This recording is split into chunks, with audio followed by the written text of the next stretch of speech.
সংসদ সদস্য হিসাবে মুরল ভাই যদি সেই সুযোগ পায়, আপনাদেরকে আশ্বস্ত করছি এই জনপদের প্রত্যেকটি মানুষ থাকবে শান্তিতে, সাম্য সমতার ভিত্তিতে, ন্যায় ইনসাফের বারতা নিয়ে।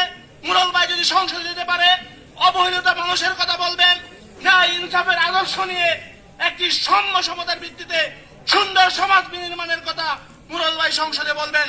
কটিয়াদি পাখুন্দিয়াতে অনেক মানুষ, আপনারা যারা অটো সিএনজি চালান, পৌরসভার ট্যাক্স আছে কি নাই?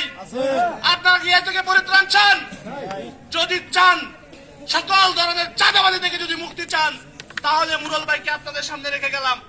আমাদের এখানে জামাত ইসলামীর উপজেলা থেকে ইউনিয়ন লেভেলে যত দায়িত্বশীল আছে, কোন নেতৃবৃন্দ সিগারেট খায় না, আপনাদেরকে আমি আশ্বস্ত করছি। কোন নেতৃবৃন্দ কোন নেশাদার দ্রব্যের সাথে জড়িত না, আপনাদেরকে আশ্বস্ত করছি। কোন নেতৃবৃন্দ 10 টাকা তসরুফের সাথে সম্পৃক্ত নয়, এই আশ্বস্ত আপনাদের সাথে করছি।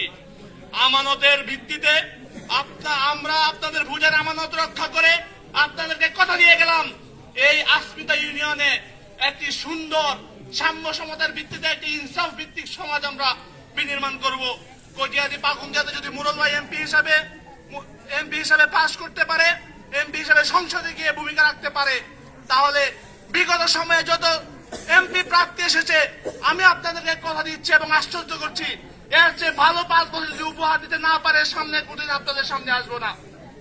আমি আপনাদেরকে আশ্বস্ত করছি, আপনাদেরকে উদাত্তভাবে বলতে চাই, মেহরবানি করে, আমরা আসমিতা ইউনিয়নে কোনো রাজনীতি করতে আসি নাই। এটা রাজনীতি করার এলাকা না, এটা এমপি সাহেবের নিজের প্রার্থী, নিজের এলাকা।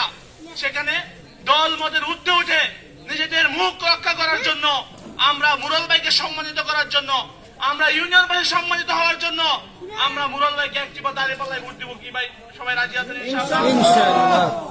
যদি রাজি থাকেন, আপনাদের কাছে মুরল ভাইকে আমানত রেখে মুরল ভাইয়ের ভূমিকা আজ থেকে আপনারা প্রত্যেকে পালন করবেন।